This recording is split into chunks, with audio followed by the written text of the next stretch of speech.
తాకట్లో ఉన్న బంగారాన్ని విడిపించి ఆ రోజున మార్కెట్ ధర కట్టి మిగిలిన డబ్బును మీకు అందిస్తుంది కొమ్మూరి గోల్డ్. నమస్కారం, మీరు చూస్తుంది ఐ డ్రీమ్. నేను మీ కీర్తి. మార్చి 3వ తారీఖు సంపూర్ణ చంద్రగ్రహణం ఉంది. దీనివల్ల హోలీ పండుగ 3వ తారీఖు 4వ తారీఖు అన్న కన్ఫ్యూజన్ ఉంది. దీనిపై సమాధానం తెలియజేయడానికి మనతో పాటు ప్రముఖ ఆస్ట్రాలజర్ బ్రహ్మశ్రీ నందిబట్ల శ్రీహరి శర్మ గురువు గారు ఉన్నారు. నమస్తే గురుగారు. వాగర్థావివ సంపృక్తౌ వాగర్థ ప్రతిపత్తయే జగతః పితరౌ వందే పార్వతీ పరమేశ్వరౌ ఆదిత్యాయ చ సోమాయ మంగళాయ బుధాయ చ గురుశుక్రశనిభ్యశ్చరాహవే కేతవే నమః. శృంగేరి జగద్గురు పీఠాధిపతులకి, కంచి పీఠాధిపతులకి నమస్కారములు తెలియచేసుకుంటూ కార్యక్రమాన్ని ప్రారంభిద్దాం. గురుగారు, మార్చి 3న సంపూర్ణ చంద్రగ్రహణం ఉండడం వల్ల హోలీ పండుగ 3వ 4వ కన్ఫ్యూజన్లో ఉంది గురుగారు. పౌర్ణమి కూడా కంప్లీట్ డే లేదు కాబట్టి ఈ రోజు చేసుకోవాలని కొంతమంది, లేదా ఆ రోజు చేసుకోవాలని కొంతమంది ఉంది. సో ఆ కన్ఫ్యూజన్ అంతా పటాపంచలు చేసేద్దాం. అసలు హోలీ పండుగ ఏ రోజు జరుపుకోవాలి గురుగారు? హోలీ పండుగ అనేటువంటిది మనకు ఫాల్గుణ పౌర్ణమి రోజున జరుపుకునేటువంటి పండుగ. అయితే ఇది మనకు ఉత్తరాది ప్రాంతం నుంచి మనకు ఆనవాయితీగా ఎక్కువగా వచ్చింది. అసలు ఈ హోలీ పండుగ విధానం తెలుసుకునే ముందు అహోరాత్రముల గురించి తెలుసుకుందామమ్మా. అంటే అహోరాత్రములు అంటే రాత్రిపూట మాత్రమే పూజ జరుపుకునే పండుగలు, పూజ చేసుకునే పండుగలు. ఒకటి శివరాత్రి, 2 ఫాల్గుణ పౌర్ణమి, ఇదే హోలీ పండుగ అంటారు. మన్మథ పౌర్ణమి, మదన పౌర్ణమి అంటారు. ఇక 3వది శ్రీకృష్ణ జన్మ అష్టమి, 4వది దీపావళి. ఇవన్నీ కూడా రాత్రిపూట మాత్రమే జరుపుకుంటారు. అయితే ఈ హోలీ పండుగకు సంబంధించినటువంటి గాథలలో ప్రధానంగా మనం చూసుకున్నట్లయితే 2-3 విభిన్న గాథలు మనకు గోచరిస్తున్నాయి.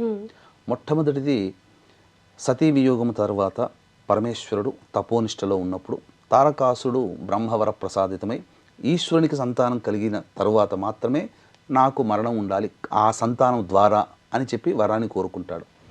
ఈశ్వరుడు ఈ మధ్యకాలంలో అసలు కనువిప్పు కలగదు. అంటే కనువిప్పు అంటే ఏంటి? కళ్ళు తెరిచి కానీ ప్రపంచాన్ని చూడడం అంటుండదు. యోగనిష్టలో ఉండిపోతుంటాడు. కాబట్టి వివాహం జరగదనే భ్రమతో ఆ వరాన్ని కోరుకుంటాడు. బ్రహ్మాది దేవతలు అందరూ కూడా అతనికి ఆ యొక్క భంగము కలిగించాలంటే మన్మధుడే కారణం, ఇంకా తప్ప వేరేది కాదు అని చెప్పి మన్మధుడిని ప్రేరేపించడం. అలాగే సతీదేవి హిమవత్ పుత్రికగా పార్వతిగా జన్మించడం, ఆ పరమేశ్వరుడికి అన్ని కూడాను సపర్యలు చేసే విధానంగా అమ్మాయి అక్కడ ఉండడం. ఈ సమయంలోనే మన్మధుని ప్రేరేపణచే తపోనిష్ట భంగం జరగడం, ఎదురుగా పార్వతీ అమ్మవారిని చూడడం, చెలించడం, వివాహం చేసుకోవడం అన్నీ జరిగిపోతాయి. కానీ తన తపోనిష్టకి భంగం కలిగించిన వాడు ఎవరా అని చెప్పి త్రినేత్రముతో చూసి ఆ కాముడిని అనగా మన్మధుని దహించి వేస్తాడు. ఆ రోజు ఈ యొక్క అనగా కోరిక దహించవేయబడినటువంటి రోజు కాబట్టి ఈ రోజున ఫాల్గుణ పౌర్ణమి అయింది.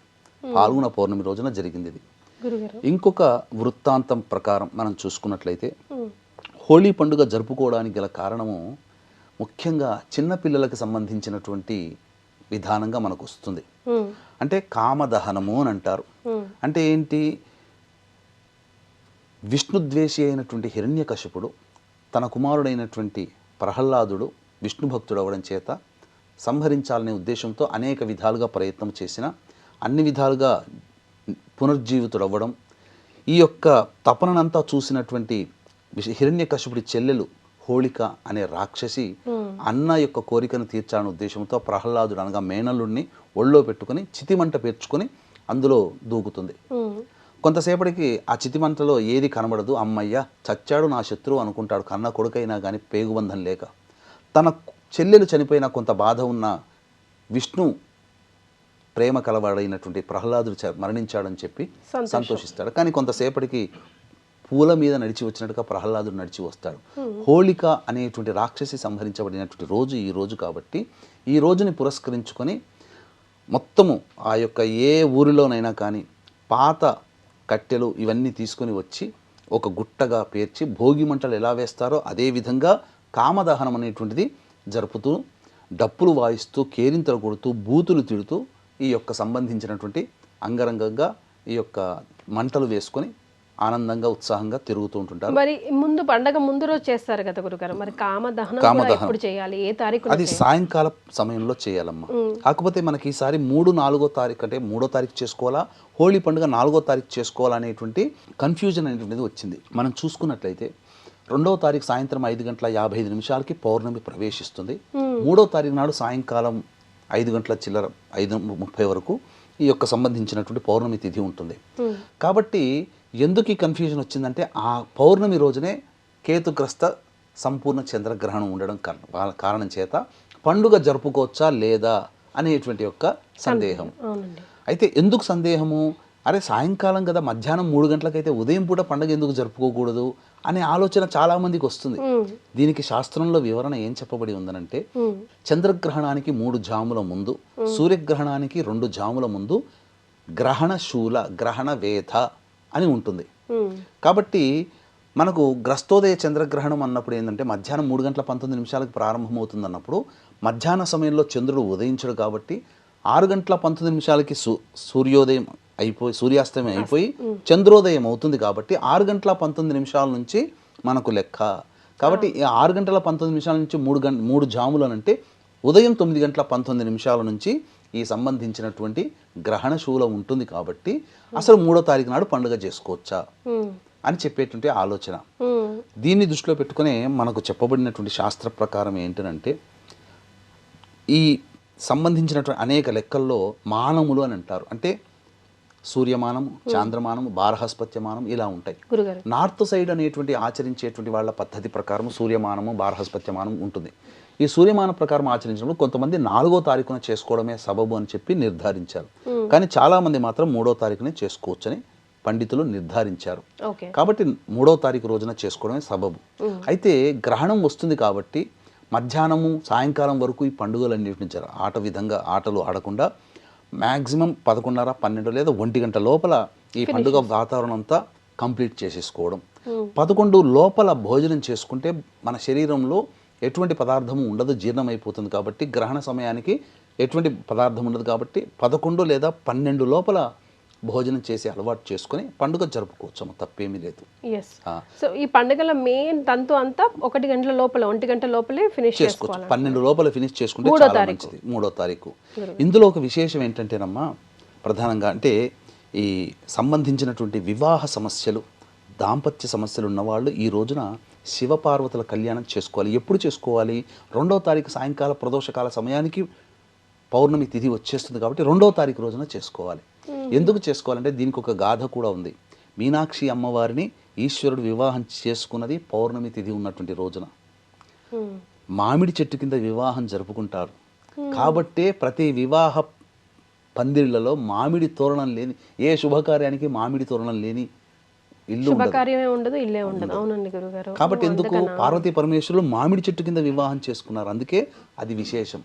కాబట్టి ఈ రోజున మీనాక్షి అమ్మవారిని వివాహం జరుపుకున్నారు కాబట్టి ఎవరైనా దాంపత్య సమస్యలు, అలాగే వివాహ సమస్యలు, అబ్బాయికి అమ్మాయికి వివాహం కాలేదన్న వాళ్ళు పార్వతీ పరమేశ్వరుల వివాహం 2వ తారీఖు సాయంకాల ప్రదోషకాల సమయంలో గనక చేసినట్లయితే తప్పకుండా అచిర కాలంలోనే పార్వతీ పరమేశ్వరుల దివ్యానుగ్రహంతో చక్కటి వరుడు వధువు లభిస్తారు, దాంపత్య సమస్యలు సమసిపోతాయి. అంతేకాకుండా గ్రహణం కూడా ఉంది కదమ్మా, సింహరాశిలో ఏర్పడుతున్నటువంటి గ్రహణం. కాబట్టి ఈ సింహరాశిలో ఏర్పడుతున్నటువంటి గ్రహణం పుబ్బ నక్షత్రంలో వస్తుంది కాబట్టి పుబ్బ, పూర్వాషాఢ, భరణి నక్షత్రం జన్మించిన వాళ్ళు, సింహరాశి వాళ్ళు ఈ గ్రహణాన్ని చూడకూడదు.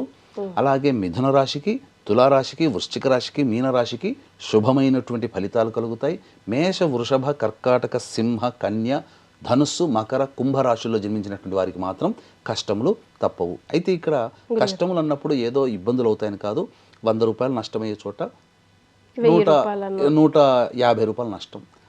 మంచిగా ఉండేటువంటి వాళ్ళకి 100 రూపాయలు లాభం వచ్చే చోట 150 రూపాయలు లాభం వస్తుంది, అంతే తప్ప జీవితంలో పెద్ద పెద్ద ఇబ్బందులు అంటే ఏమీ జరగవు.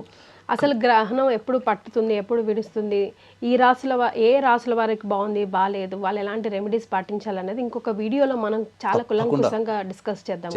అందుకని ఈ గ్రహణాన్ని దృష్టిలో పెట్టుకుని మన పీఠం ఆధ్వర్యంలో 3వ తారీఖున గ్రహణం ఏర్పడుతుంది కాబట్టి ఈ మేష, వృషభ, కర్కాటక, సింహ, కన్య, ధనుస్సు, మకర, కుంభరాశిలో జన్మించిన వారికి ఈ గ్రహణ దోష నివారణార్థమై 4వ తారీఖు సాయంత్రం 6 గంటలకి గ్రహణ దోష నివారణ పూజలు హోమాలు జరిపించి శక్తిపాతం చేసినటువంటి కరుంగలి మాలు ఇవ్వడం జరుగుతుంది. కాబట్టి గ్రహణ దోష నివారణ పూజలు జరిపించుకునే వాళ్ళు 4వ తారీఖు సాయంత్రం 5 గంటల లోపల ఎవరైనా నమోదు చేసుకోవచ్చు.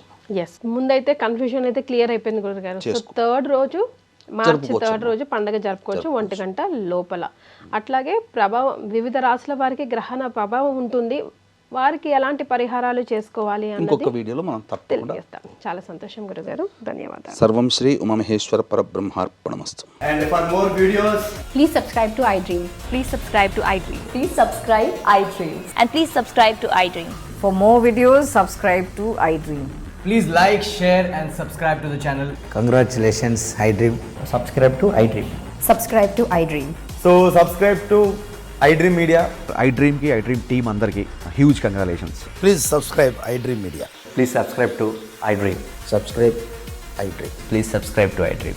iDream అంటే నా కళల ఛానల్ను సబ్స్క్రైబ్ చేసుకున్న నోరు తిరుగుతలేదు, మీరైతే గంట గుర్తు కొట్టండి. For more such videos, please subscribe to iDream.